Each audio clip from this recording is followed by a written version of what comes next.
Everybody's got a hobby. Some people collect stamps, others make scrapbooks.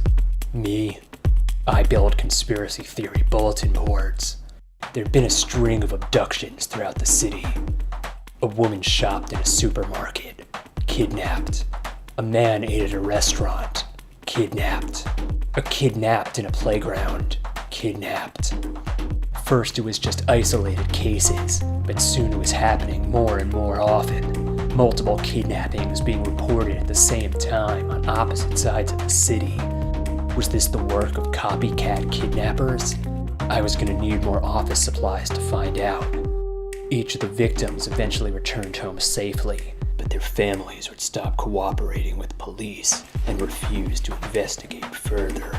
Things didn't add up. I had questions that needed answering, like the opposite of jeopardy. That father didn't want to talk to any reporters or cops. Lucky for him, I'm neither. I paid him a visit. He took out the trash. I went to the garbage can. I took out the trash. Broken scissors. Rental confirmation for a windowless black van. A ski mask. It was all slightly suspicious. I let myself into the house.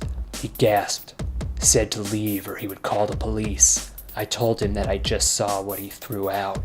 He gasped, said to leave and please don't call the police. I told him that no one was calling anybody. But why did he stop working with the cops? Why was his daughter returned so soon after that? Why did he have broken scissors, a rented windowless black van, and a ski mask? He was a tough nut to crack, like a peanut inside of a walnut. I questioned him for hours, interrogated him, grilled him, like a steak. Eventually he cracked, like a peanut inside of a walnut inside of a nutcracker. He told me that after the kidnapping he received a letter. I've taken your daughter. To see her again, kidnap 2 other people and leave notes like this one. He said he didn't know what else to do. He kidnapped his boss's baby and his co-worker's cat. He left ransom notes in their place. Sure enough, his daughter came back, safe and sound. He kept the baby and the cat hidden until his boss and his co-worker continued the chain. Then he gave them back and tried to forget the whole thing. All that mattered was that his daughter was no longer in jeopardy.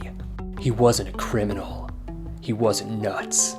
He was just a father who got desperate and turned to crime. I thanked him for his time and left. So, back to the old drawing board. The copycat kidnappers were part of a pyramid scheme, but who was at the top? Who had anything to gain from a string of kidnappings? And suddenly, it made sense. I knew who was behind this. I knew who was making a profit. It was a dying industry. Like anyone who's desperate, they had turned to crime. They were expecting me. The walls were covered in letters, like some sort of conspiracy theory bulletin board. I took the elevator to the penthouse, the top of the pyramid. The CEO welcomes me in. She congratulated me on making it this far, but told me that the conspiracy went further than I could imagine. I told her I would piece it together. I'd connect the dots. I'd gather the evidence and bring them all down. She handed me a letter, said it was a photo of their largest benefactor, the man who had funded all of this. Me. The harder I fought to solve this, the stronger they would become. It was a sticky situation. I was pinned. She thanked me for my time and wished me luck. I told her I'd be back. The chain of copycat kidnappings continued to spread. I needed to go after the source. I'd seen through the gaps to the invisible forces behind crime in this city, pulling all the strings, tying everything together. In the end, it wasn't about the copies. It was about the paste.